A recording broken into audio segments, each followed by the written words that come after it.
Well, another week goes by, and yet again, my beloved Cowboys lose again. Uh, my heart was already sinking last week when we lost to the Bills, when we had an opportunity to beat the Bills, and I, my emotions, particularly when we lost to the Jets, I couldn't stomach it. I couldn't take it. Um, Quick story: when I was watching the Buffalo Bills, the Dallas Cowboys trying to beat the Buffalo Bills last week. I was admitted into the hospital because of some food poison, and as I was watching the game, I even got more ill. Okay, so when I was already prepared because the writing on the wall was already dried. Uh, them losing yet again tonight, and a lot of articles, a lot of crazy articles have been posting all this week. And one of the things people say is Jerry Jones should be the one to blame for the Dallas Cowboys. And, to me, I feel like if you look at the Dallas Cowboys, if you look at their team as of today, they have above average offensive line. They have a top 5 running back, a, a top 5 quarterback, and a top 10 receiver. Okay. If you look at their team stats, I believe they're number one when it comes to offense, and I feel like the defense is number. I want to say number 5, but I have to look again. It probably is number 7, and they played a team of the Chicago Bears with all the pieces that they added on the defensive side. And their team is, when you look at their defense, is ranked number 8. And when you look at their offense, I believe it's ranked 20. I'm not 100% sure, but it's pretty much, it's down there. And I already knew the Dallas Cowboys were going to figure out a way how to lose last night's game. Well, let's get into the meat and potatoes of this discussion, the meat and potatoes of this argument.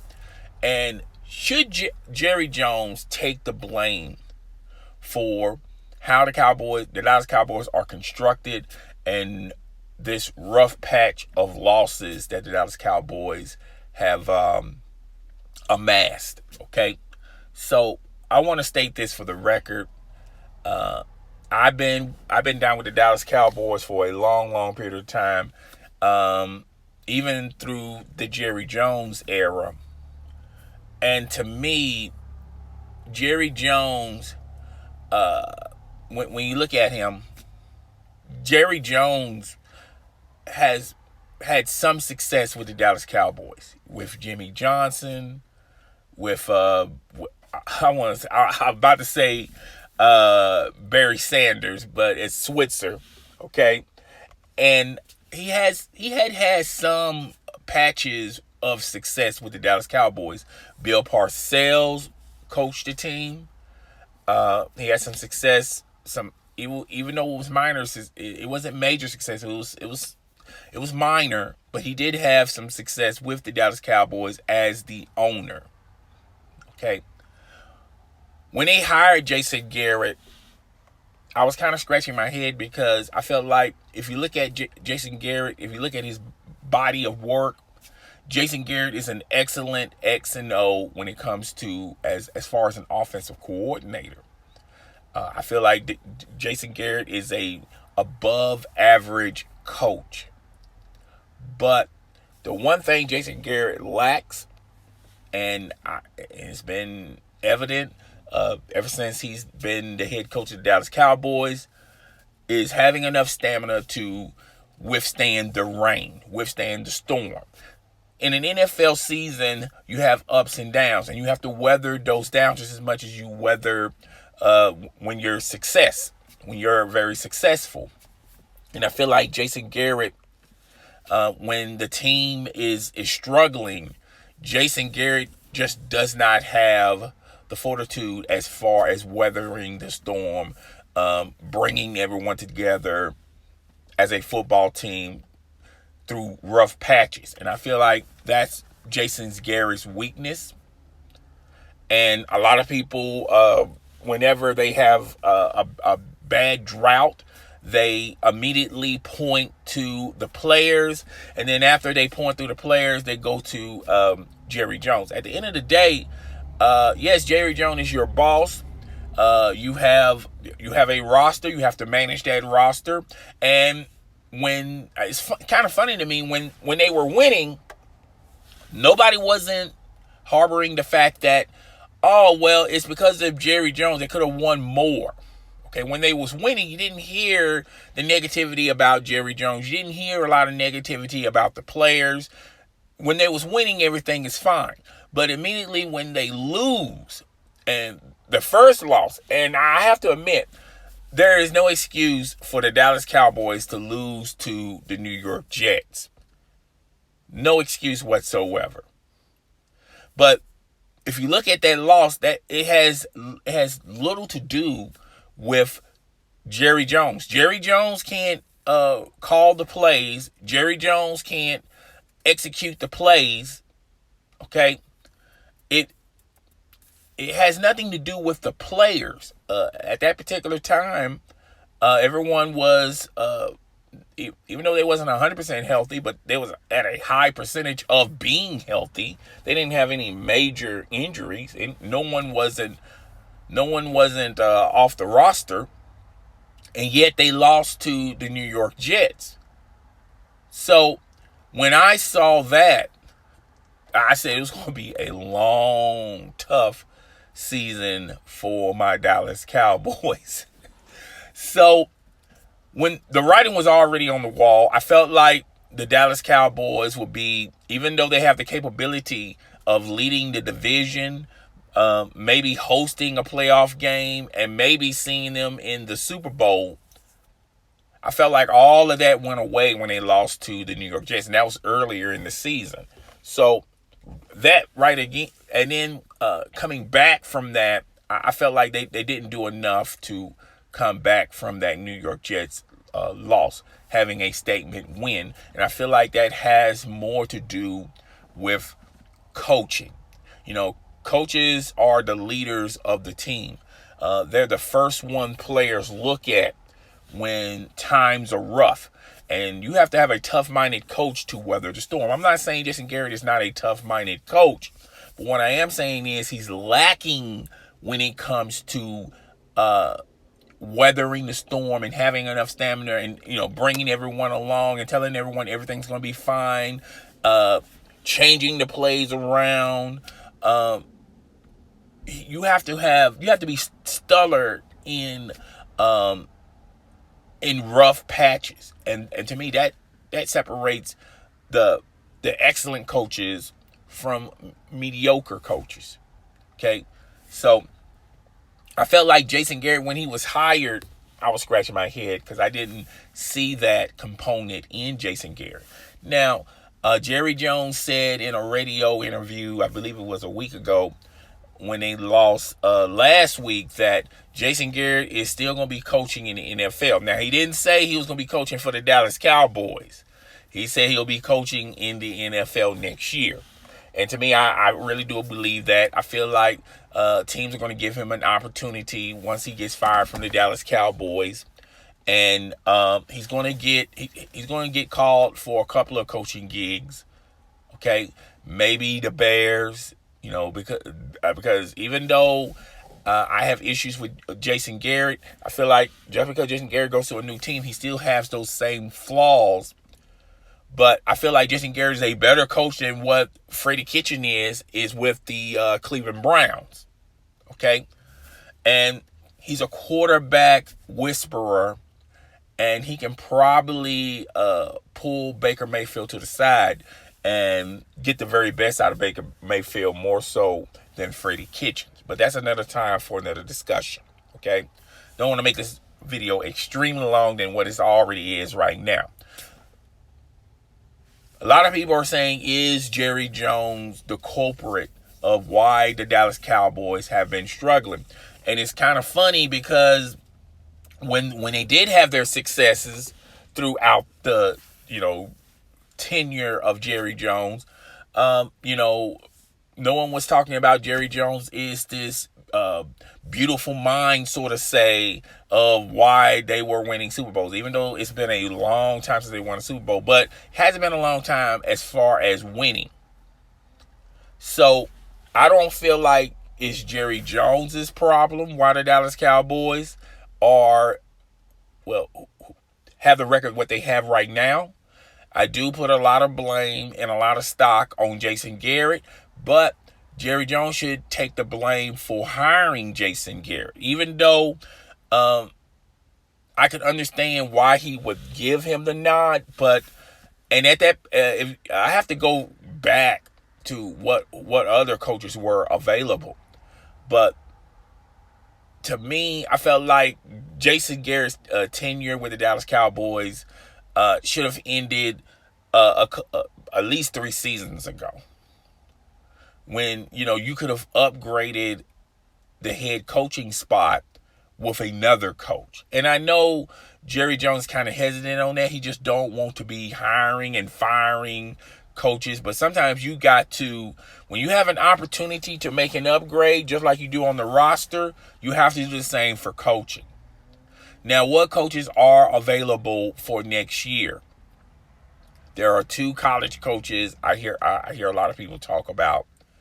Ron Rivera, head coach of the Carolina Panthers. I feel like he should get a look-see. I feel like, he's the type of coach that can weather the storm. Even though it didn't indicate this season with the Carolina Panthers, but I feel like one of the reasons why Ron Rivera struggled as the coach of the Carolina Panthers is his star quarterback was in and out of the lineup consistently. Okay? But I feel like Ron Rivera would be an excellent candidate for the Dallas Cowboys, someone that should get the job. Okay? Now, the 2 college coaches. Alabama. Everyone thinks that he's going to get tired of coaching Alabama, sweet home Alabama. I feel like Saban is not going to leave Alabama, even though they're having a rough go of it this college football season. I don't think he's ready to push that button, and they're paying him very, very well. Okay? And he's like a quarterback away from having another juggernaut team next season. Okay? If you look at, and I'm trying to think of his name, his name just lost me. He was the head coach. I'm pretty sure people are going to comment on below who I'm talking about. He's now a correspondent with Fox as being an analyst for college football games. He just recently had a coaching gig with Ohio State. He was the head coach of the Florida. I can't think of his name right now. His name escapes me. But a lot of people are thinking that he's probably going to be a successor for the Dallas Cowboys. I feel like with either of these 2 coaches, they're great coaching minds. I'm not taking that away from them. But when you look at them transcend, college football is a lot different than pro football, folks. You don't get a star-studded roster every year. You don't get to reap the rewards of recruits coming to your program. It's I feel like these 2 guys are great for college football, but as far as going into pro, where you have to deal with a salary cap, and you also have to deal with, once you have a player, you're stuck with that player. Even if you release that player, you're not going to have enough money to replace that player with another player, particularly if that player is a quarterback or receiver or running back. Okay, so I feel like I feel like I just don't feel like they're ready to push the button. But it wouldn't surprise me if they do get a look through. But I feel like Jerry Jones, the perfect candidate for the Dallas Cowboys. is someone who's tough-minded, who can weather the team through the storm, and I think it's Ron Rivera. Now, when you hire Ron Rivera, he's not the same as Jason Garrett as far as X and O's. But if you hire Ron Rivera and allow him to put a staff around him, he will have a staff that could do that could be his offensive coordinator.